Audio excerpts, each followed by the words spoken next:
So I like to look for patterns in the universe and what I'm experiencing and just notice them and then draw from them like, okay, what is this pattern? What is it telling me? Why is it coming up multiple times? The thing that I have been noticing over the past 12 to 24 hours is this motif of a part of the self being shuttered away and not really experiencing life. It came up 2 times, very specifically, very clearly illustrated. One time last night and one time this morning. Last night, I was listening to an episode of Betwixt. She was telling a tale of this man who, he goes to another country to study, and it's very, very hot there. And he ends up shuttering himself in his room all day because he can't stand the heat. And then one day in the nighttime, he goes out and the moon casts his shadow on the building across the street. And he tells his shadow, yeah, go check that out. And his shadow leaves. And the shadow starts going and having its whole own life. And then there's more to the story of when they come back together, what happens. But there's that very specific image of him being shuttered in his room and not experiencing the life around him. And then this morning, I was listening to an episode of How I Write. What was the guy's name? Scott something? Is the editor of The Onion. They're talking about Family Guy, and he's talking about the brilliance of Peter's character in that he's such a driver of story and just things about him that are inherently funny. And he was talking about how it's especially funny when you have this established character and then you subvert it in certain ways. So like Peter is canonically a really dumb guy, but then there's times when he's really intelligent. Also, there's a version of him that is in a shed and like never comes out and is super pale. The guy who's talking describes him as this sort of like worm-like version of him. And so when I heard that, I perked up because I was like, oh, this is the same thing, like a split off part of the self that is hidden away. And in the fairy tale, in the beginning, you as the audience think that the shadow part is not the real person. But by the end, you realize that is a really vital part of the self. And it becomes more real than the real person. In the fairy tale, it's especially because the protagonist is keeping that shadow part in his subconscious. He's not bringing it fully to light. He's not integrated with it.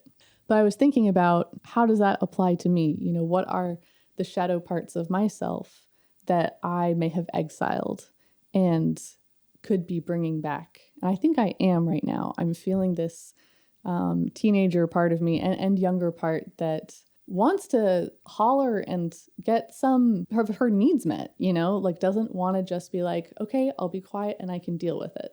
It's a part that's a lot more loud and forceful, isn't afraid of annoying people. So it's felt good to be inviting that part of myself back.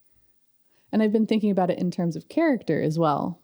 When you have a character in a story, sometimes we talk about flat versus round characters, and often we talk about a flat character being one that doesn't change and a round character being one that does change.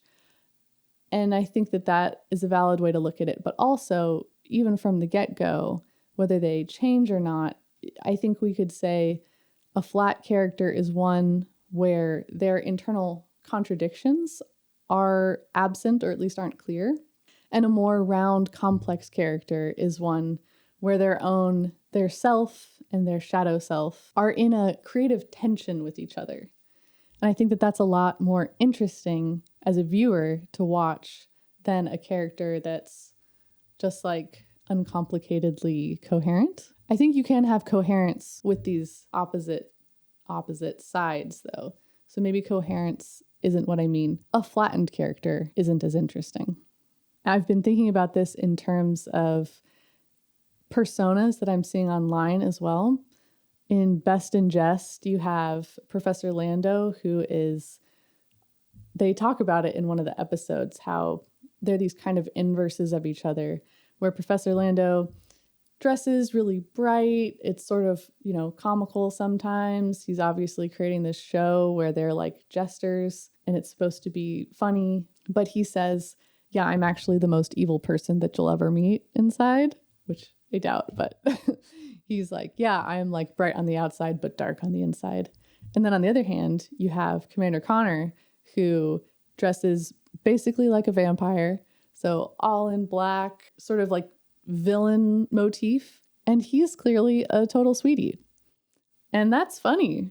And that's compelling to watch because both of them are presenting in ways that almost balance out their inner selves. So they've got dynamism within themselves and then also between each other, which is, I think, why it works. And specifically with Connor, you know, he'll straight up say that he likes villains. He likes villain characters.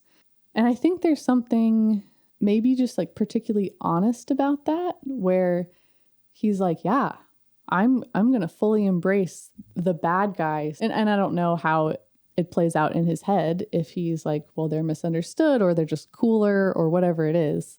But I think that quality or characteristic of not exiling the bad guy or the shadow self specifically is part of what makes him personally compelling, because you don't get like a neurotic sense of him being like, you have to be good and don't say the wrong thing. Like there is, well, he does have kind of a Midwest vibe though of like politeness and kindness. Yeah, so there's this like inherent contradiction.